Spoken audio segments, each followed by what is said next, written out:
Get excited. Today we're bringing you more unique Japanese maples that are great for bonsai. Make sure to like this video, subscribe to our YouTube channel, sign up for our weekly emails. I'm Tim. I'm Matt.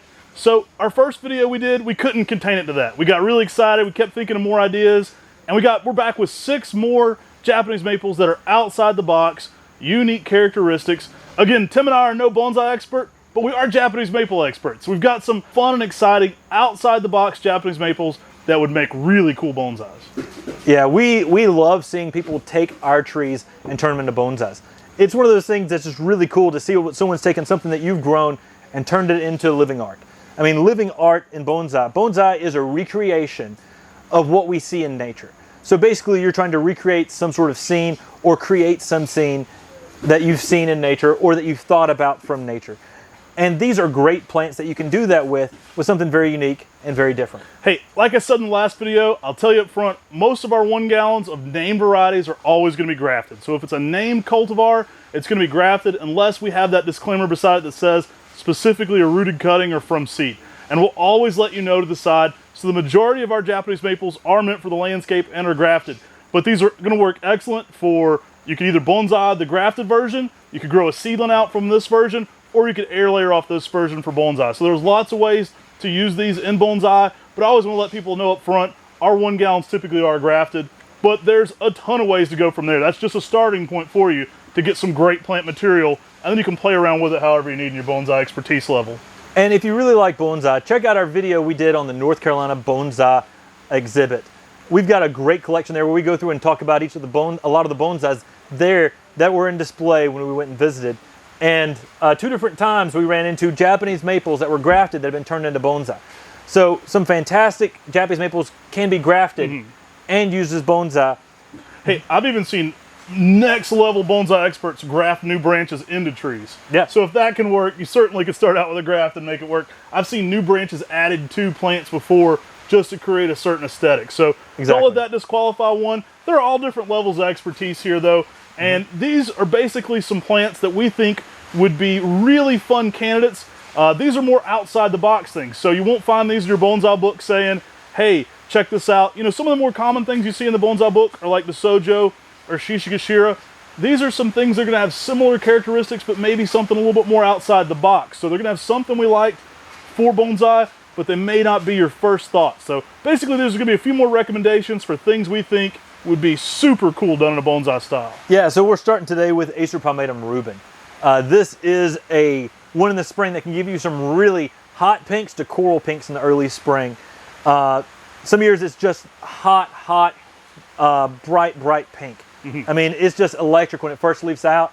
And it's more of a shrub type, so it's very multi-stemmed. So it's more of that flowering shrub form. But this is a plant that I love just for a very unique pink spring color. There's some varieties out there like Wilson's pink. There's other varieties out there, Johnny's pink. Of those types, I'd say Ruben's my favorite. It's one of the most colorful, and it's already more dwarf, so it lends itself very well to that. As Tim said, it's very multi-stemmed, so often multi-stemmed plants are a good way to go for bonsai because they're going to give you more pieces to work with, more pieces to air layer, more pieces to wire, more pieces to shape and manipulate into your specific aesthetic you're looking to create. So Ruben's a great candidate for that. Tim mentioned that spring color. It is awesome. I've had it be, soft pinks all the way up to bright pinks, and an excellent candidate. Now this is also one with a smaller overall foliage. So you've heard us talk about, and every nurseryman ever has had people say the sojo, because the sojo is mentioned in a lot of the maple books.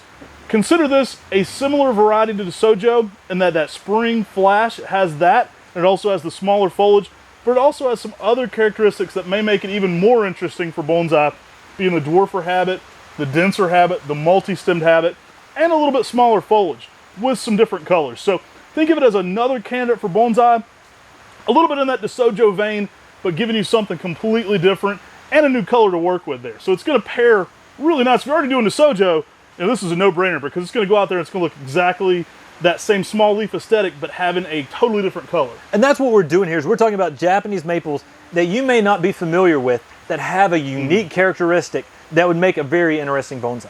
And this next one up is one that is just that. This is Rhode Island Red. I mean, we see people all the time taking a red upright, an Atroporum or a Bloodgood or an Emperor One and turning it into a bonsai. One of the great things about this one Yeah. is it has that dense compact habit. Now, Rhode Island Red is going to give you what you think of with Blood Good. Now, I've certainly seen some people bonsai Blood Good, Fire Glow, or just a simple Achipurpurum.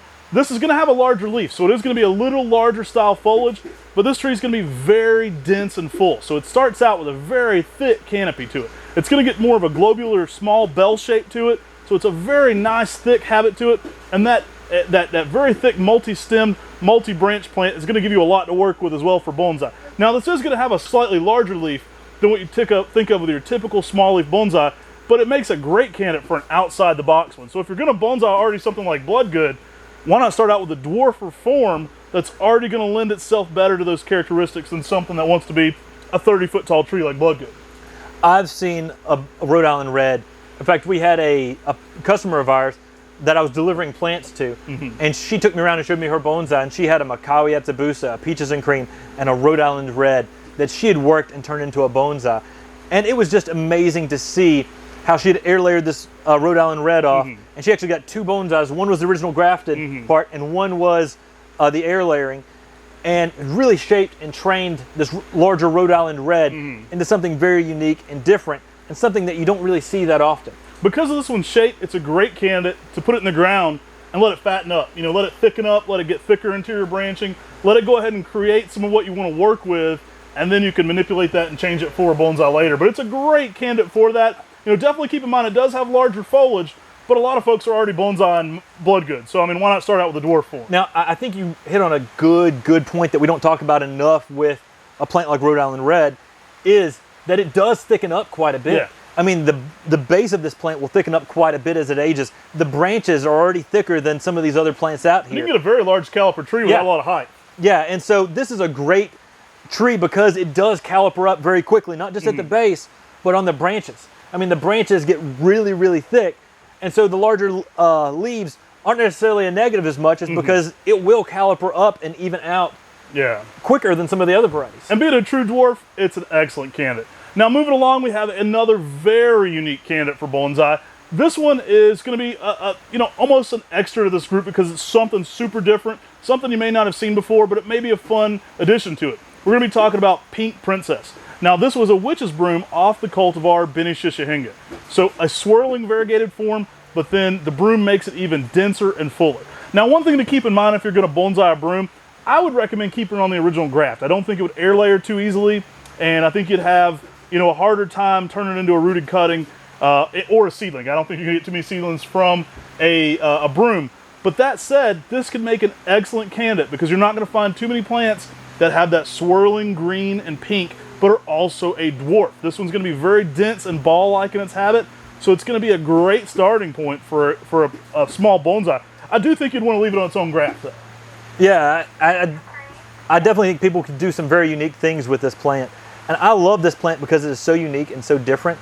I mean, it's one of the very few dwarfs that were a broom that happened on a variegated plant. The only one I know of today. On a maple. I mean, so unique, so different.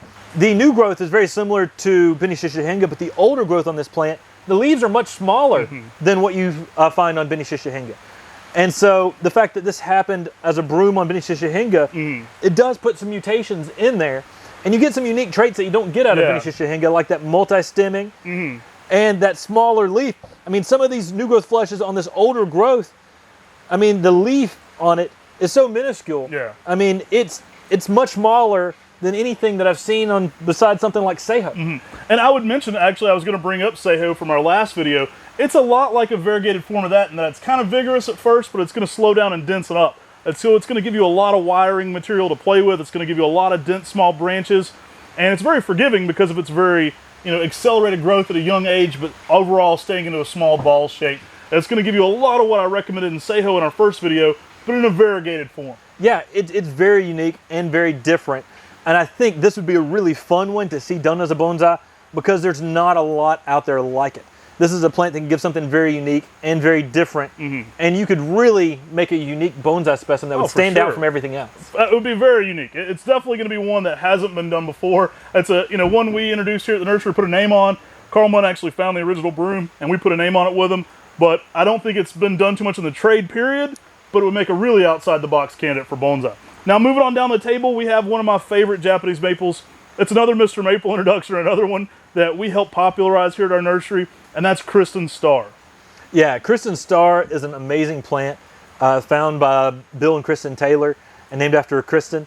And this is a dense dwarf that can really give you some bright oranges and bright yellows. Yeah, we often say this, but I think it's one of the best ways to understand this plant. Think of this as a more durable form of Akane. I actually think the colors are better than Akane, but it's a very durable, intensely orange. It's one of the brightest orange trees of all in spring, and it also has a small leaf and a dense habit. You know, it's not a tree that's going to get very big, and it's very multi-stemmed. So very much like Ruben, this is going to lend itself very well, not only with the spring intensity for color, but also with the multi-stemming and with the density and the dwarf or overall habit. Those are characteristics we like to recommend for bonsai. And you heard me say this before, but it's going to give you a lot of material to work with. So it's going to be an excellent candidate for that. And if you're looking for something that'll light up the spring in a bonsai, Kristen Starr is a great candidate because it's just going to really be that vibrant orange that is so unique and so different. It's one of our top selling plants though. So if you do see it on Mr. Maple, check out quickly because it does sell out fast. Put this one near your DeSojo. You're going to be impressed. If you're already doing a DeSojo bonsai, think of a neon orange pairing near that. It's going to be, you know, one of your favorite ones you've ever done. I think it's going to fit very well with that style as well. Oh, you pair a Makawa near there that's going to have a bright green, and then something like a Ruben that's a pink with an orange and a red. Oh, yeah. Your bonsai are going to be lit up in the spring. I mean, there's not anyone else that can compete with that spring interest on your plants. I mean, that would just be electric. Excellent color changes here. Yeah, so next up, we've got the Nagajishi. Now, in our first video we did about suggestions for bonsai, we talked about some of the basics. And these were more common varieties that are popular for bonsai. And always, it's going to be mentioned in that talk, is Shishigashira.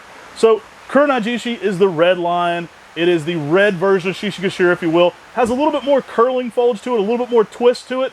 But for all aesthetic purposes, this is going to give you a dark red, especially in that spring garden version of a Shishigashira. So, everything you love about that, you get some more unique traits going on here. A little bit more elongated foliage, a little bit more swirling, but a ton of color. So when people originally chose those original selections for bonsai, that was what they had out there. And each of these have such unique characteristics that are very unique and different. And they may be newer selections, but they may be something that could be turned into a bonsai extremely well with something that gives them something bright and vibrant and everything you're looking for in a bonsai. Nagajishi gives you that same twisted texture that the lion's head, the Shishigashira, does, but it gives you a really nice red color in the spring. And it can be like a brick red to maroon red in the early spring with that twisting leaf. It's just very unique with that green stemming. Already a true dwarf here, so it's going to be a compact tree at 3 to 4 feet, even in 10 years. Very dense habit to it, very full. I almost like to compare the shape between Shishigashira and a Makawa because it's very dense and full still too. Yeah. But this is going to be an awesome candidate for bonsai. It may not be something you traditionally see. You're definitely not going to see it in your older Japanese books about bonsai because it's not a cultivar that's been around a long time. But it may be something that if you tried would be a very outside the box, very unique candidate that's going to put a ton of color into your bonsai garden. Yeah, it's a newer selection from Japan, named by our friend Masayoshi Ano at World Maple Park, one of the top Japanese maple experts. But that dense, compact, twisting habit makes it look like that red lion's mane. And this was a mythological plant that every nurseryman tried to track down and couldn't find until they got a hold of Masayoshi Ano. And this plant really puts on a really nice fall display too with some bold orange colors. And so I really like this plant. Its tight internoding and its twisting leaves will definitely make a great bonsai candidate. But that brick red color in the spring is something that's very unique to Nagajishi and is a plant that will really stand out. Hey, if you're watching this at a later time, we actually shot this video in August, so our colors are going to be a little bit more indicative of August in a greenhouse. It's going to be a little darker right now, but some amazing spring colors. Moving on to last on the table. Last time we only brought you 5. We decided to bring you 6 this time. Hubble Super Cork. Now, this one is exactly what it says. It's got that great cork bark quality to a Japanese maple. Yeah, this was an introduction by our friend Scott Hubble, who loves Japanese maples, has a maple nursery in Dallas-Fort Worth area, and loves bonsai. And he selected this one because this one is one that really barks up extremely well, but it barks up to the 9th degree. I mean, it's one of the most cork bark selections of any of the pine barks. Even at a very early age, you get a whole lot of that going on. Now, I mentioned in my last video, I actually brought up Scott in the last video because I sent him that Allen's Gold because I know he's a bonsai guy and he's going to love that. Well, this is what we traded. So he sent me back Hubble Super Cork, and we both felt like we won that deal for sure because they're both super cool plants. This is one Scott specifically named for having that early bark into it. So it's going to have, you know, more of a corky style bark than like Arakawa or Nishikigawa, if you're familiar with pine bark Japanese maples. But the best thing about this one is it develops it pretty early. I've even had a 7-gallon plant that had an extreme amount of bark all the way up the plant, and it really showed off what it can do at an earlier age. And that's perfect for bonsai guys because you can air layer this, you can create so much from this one plant then, and you're going to get those genetics at an earlier age. So you're going to get what makes it look like a much older plant, which is really what we're doing with bonsai anyway, is recreating that older looking nature. But you'll get that at a younger age with Hubble Super Cork. And it does cork up so much. It is one of the more corky types of the pine bark selections. But yet still vigorous. Yeah. Unlike like Isaiah Nishiki Kawazu we tried to do a few years. And that one barks up so quickly that it ends up killing itself out. It's not a very durable plant. Hubble Super Cork has the early corking, but it's still a good durable plant. Yeah, and it's a great plant that really gives you some good fall color. And it's a nice vibrant green in the springtime. And so you really get a lot throughout the season with this plant. The reason people like those cork bark types for bonsai is because what they do is they give the appearance of a very old plant at an early age.